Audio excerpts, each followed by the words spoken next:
In my last video, I talked about the weirdest stories from the history of the Olympic Games, but I actually left out one last story. One story that was so off the wall, so wacky and quirky, had so much stored up funny that I just had to make a whole separate video for it. Also, I wanted more views. That might have factored into it too. Anyway, let's get into it. Have you ever run a marathon? You know, that thing that one Greek guy did in the middle of a life or death military situation that we decided to also do? For fun? Now, I've never run a marathon myself, but I imagine running 42 kilometers with no breaks isn't exactly a walk in the park. Well, I guess it would be a run in the park though. In any case, most marathons are really well organized with water sports, a proper route, the right clothing, everything to make sure that you just feel like dying but don't actually die. But that wasn't exactly the case during the 1904 Summer Olympics held in St. Louis in Missouri. An unlucky combination of bad planning, weird participants, and irregular terrain led to what some might consider the worst event in Olympic history. So without further ado, let's talk about the most scuffed Olympic marathon in history. Now to preface this, we gotta go over the state of the Olympics in 1904. At the time, the Olympics wasn't the grand international event that it is now. Professional athletes didn't travel halfway across the world just to be there. It was more just regular people who like sports, competing for the fun of it.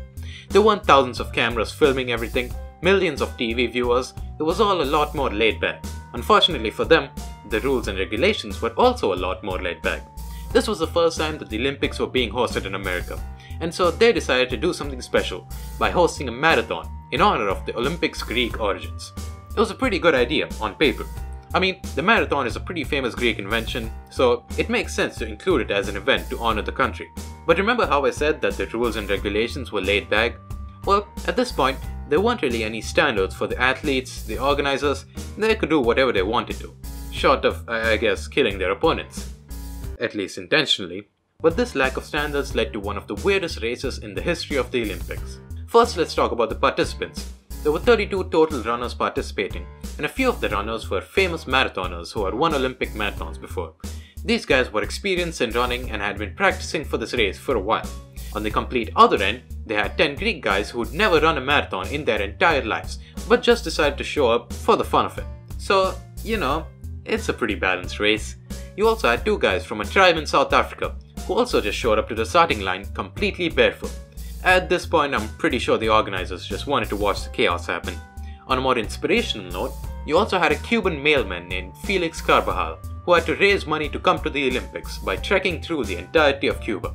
What a truly inspirational show of human willpower.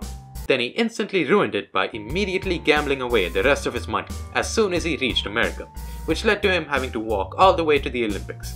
He finally showed up to the race dressed in a full-sleeved shirt, full-length trousers, a belt, and to top it all off, a fucking beret. This man really had the balls to show up to an Olympic marathon in a beret. Now that right there is a certified madlad. So as you can tell, not exactly what comes to mind when you think of Olympic runners, but hey, looks can be deceiving. Personally, I've got my money on Felix right here. This man showed up to a 42-kilometer race looking like the French version of Luigi. He is clearly on a higher realm of existence that us mortals can never understand.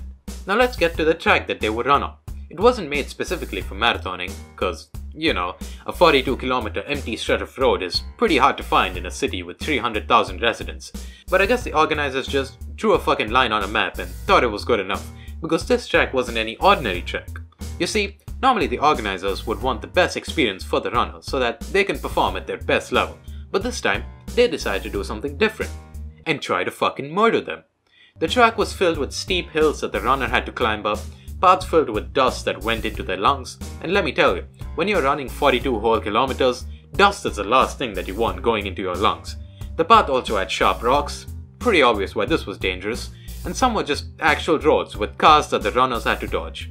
Which, you know, doesn't exactly seem legal, but they get some credit for trying to make it interesting at least. Throughout the whole course, there was only 2 places where the runners could get water from, which to put in context, a normal marathon has 21 water spots. To add to that, the temperature that day was more than 32 degrees Celsius, or in American measurements, pretty fucking hot. The organizers apparently wanted to study the effects of dehydration on the participants, completely without their consent of course. None of the organizers really said or did anything against this though, because as we all know, it's not a good experiment unless there's a risk of death and you don't tell the subjects about it. So the race started, and for the first few minutes or so, it was actually going pretty well. But since I'm making a video about it, it soon started going very wrong. One of the runners had inhaled so much dust that his stomach lining was ripped, and he would have bled to death if he wasn't hospitalized. It is pretty hard to die from running alone, but this Olympics was gonna make it happen. Another guy vomited a bunch and gave up, while one more runner was chased off the course by a pack of wild dogs. Our main man Felix was of course doing his thing, competing in the race while also trying to make new friends with the spectators. Along the race, he saw a car with a guy eating some peaches. He decided to ask for some, and when they refused, he just stole some anyway and continued with the race. A few minutes later, he was hungry again, so he decided to stop near an orchard and eat some of the apples there. But these apples were rotten, and this gave Felix a bad stomachache, so he decided to just lay down and take a nap, which you might think is useless and just wasting time, but it's all about the mind games. I mean, come on, you're suffering through the race with dust in your lungs and rocks in your feet, then you see this guy just chilling in a forest? Now that's a fucking power move right there. Another runner named Fred Laws thought, the event's pretty much fucked anyway, and just hitched a ride on one of the cars passing by. So, we all learned an important lesson. People don't really tend to follow the rules when there are no rules. As the race progressed, more and more of the runners were starting to feel thirsty. If only there was more than 2 water spots in the whole course. I wonder whose idea that was. One of the runners, named Thomas, started to falter at around 10 miles in and had to be helped up by his associates. He begged them to have some water, just a drop of water to quench his incredible thirst.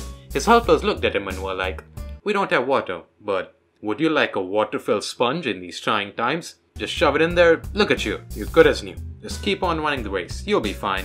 At around 7 miles from the finish line, I guess Thomas's helpers realized that he wasn't exactly in the best shape, and so they said, "You know what, our athlete is clearly struggling. It would be quite immoral and wrong to force him to keep going." You have a point. After all, he is human and deserves some respect. Yeah. Anyway, let's force feed him drugs and tell him to keep going. And so that's exactly what they did. They fed him a mixture of egg whites, which is gross enough, and a chemical called strychnine, which according to Wikipedia is a highly toxic chemical used as a pesticide. When you need to feed someone pesticide to keep them going, maybe they might need a little break. Just maybe. At the same time, remember our man Fred, who hitched a ride on a nearby car? Well, 11 miles later, he was finally ready to get off. One of the pesticide boys tried to stop him from, blatantly cheating in an international competition. But Fred did what he was supposed to do all along and just ran away from them. Fred ran until the finish line, and the crowd went wild. An American winning the first American Olympics completely with his own strength and talent. What a wonderful moment for the United States. Theodore Roosevelt's own daughter was there to award the winners. The gold medal was placed on his head and everyone was happy.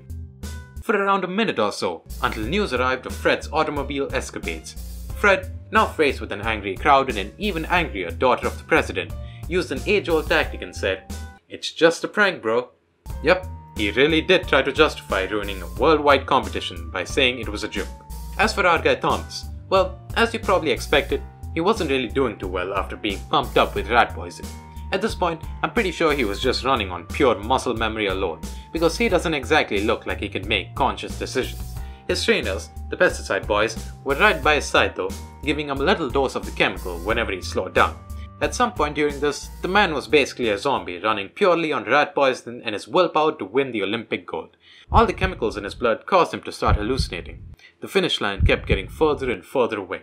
He tried to remember where he was, but all he could think of was moving his legs. He felt hungry, but there was nothing to eat. Wait, what was he doing here? He tried to think, but all he could see was the finish line at an impossible distance. His legs were moving, but that was it. More and more strychnine went to his brain as his heart began to beat faster and faster. Just one more step, he thought. Just one more step, and he would win the Olympic. Congrats! You've just won the first American Olympics. Yeah, not exactly the glorious winning moment that he probably imagined. It took 4 doctors a whole hour to help him recover enough to even leave the event properly. Over the course of the race, he had lost 8 pounds of weight, and probably his sanity along with it. But still, a win's a win, and Thomas walked away, or I guess limped away, the winner of the first marathon of the modern Olympics. I hope it was worth it. As for my favorite runner, Felix, well, somehow his 3000 IQ strategies worked, and he managed to finish 4th out of 32 people. Which, is impressive. But only 14 people in total managed to actually finish the race, so, that might have helped him a little bit. As for the rest of the 18 participants, Well, it doesn't really say what happened to them, so I'm just gonna assume that they all fucking died. It's probably not far off from the truth anyway. Yup, when they said that they wanted to make this Olympics memorable, I guess they really meant it. So yeah, that was the rat poison and rotten apples fueled adventure that was the 1904 Summer Olympics, aka the most scuffed Olympic event in history. Like the video if you liked it, subscribe, hit the bell, leave a comment, and watch another video by clicking right here. I'll see you guys later.